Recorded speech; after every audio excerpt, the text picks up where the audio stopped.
സംസ്ഥാനത്ത് പുതുക്കിയ ഇന്ധനവില നിലവിൽ വന്നു. ലിറ്ററിന് 3 രൂപയാണ് വർധനവുണ്ടായിരിക്കുന്നത്. ഇതോടെ പെട്രോൾ ലിറ്ററിന് 110.25 രൂപയും ഡീസലിന് ലിറ്ററിന് 99.63 രൂപയുമായി. ദീർഘനാളായി മാറ്റമില്ലാതെ തുടർന്ന ഇന്ധനവിലയിലുണ്ടായ വൻ വർധന സാധാരണക്കാരെ സാരമായി ബാധിക്കും. മധ്യേഷ്യൻ രാജ്യങ്ങളായ ഇറാൻ ഇസ്രയേൽ യുദ്ധത്തെ തുടർന്നാണ് രാജ്യത്ത് ഇന്ധനവില കുത്തനെ ഉയർന്നത്. ഇന്ധനത്തിനും പാചകവാതകത്തിനും ക്ഷാമം ഉണ്ടാവില്ലെന്ന് ഉറപ്പു പറയുമ്പോഴും നിലവിലുണ്ടായിരിക്കുന്ന വിലവർധന ഏറെ ആശങ്ക ഉയർത്തുന്നതാണ്. ഇന്ത്യക്ക് ആവശ്യമായ ഇന്ധനത്തിന്റെ 90% ഇറക്കുമതി ചെയ്യുന്നത് മധ്യേഷ്യൻ രാജ്യങ്ങളിൽ നിന്നാണെന്നിരിക്കെ ഇപ്പോഴുണ്ടായ വിലവർധന മറ്റ് അവശ്യ സാധനങ്ങളിലും പ്രതിഫലിക്കുമെന്ന മുന്നറിയിപ്പ് കൂടിയാണിത്. പെട്ടെന്നുണ്ടായ വിലവർധനയിൽ അന്ധാളിച്ചിരിക്കുകയാണ് ജനം. പെട്രോൾ അടിക്കാൻ പമ്പുകളിൽ എത്തിയപ്പോൾ മാത്രമാണ് പലരും വിലവർധന അറിഞ്ഞത് തന്നെ.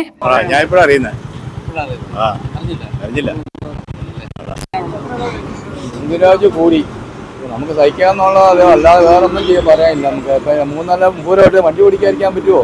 കരി പ്രശ്നമാണ്. ഇത് ഓടിയാലാണ് നമ്മുടെ കാര്യം നടക്കത്തുള്ളൂ. ഇനി 110,000 അടിക്കാതിരിക്കാൻ പറ്റത്തില്ല.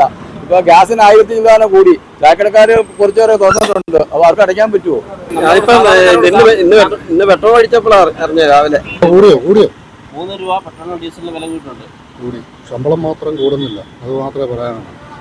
ആഗോള വിപണിയിൽ അസംസ്കൃത എണ്ണവില വർദ്ധിച്ചതോടെയാണ് രാജ്യത്ത് പെട്രോൾ ഡീസൽ വില വർദ്ധിപ്പിക്കാൻ അധികൃതർ നിർബന്ധിതരായത്. News bureau, Ponkunnam.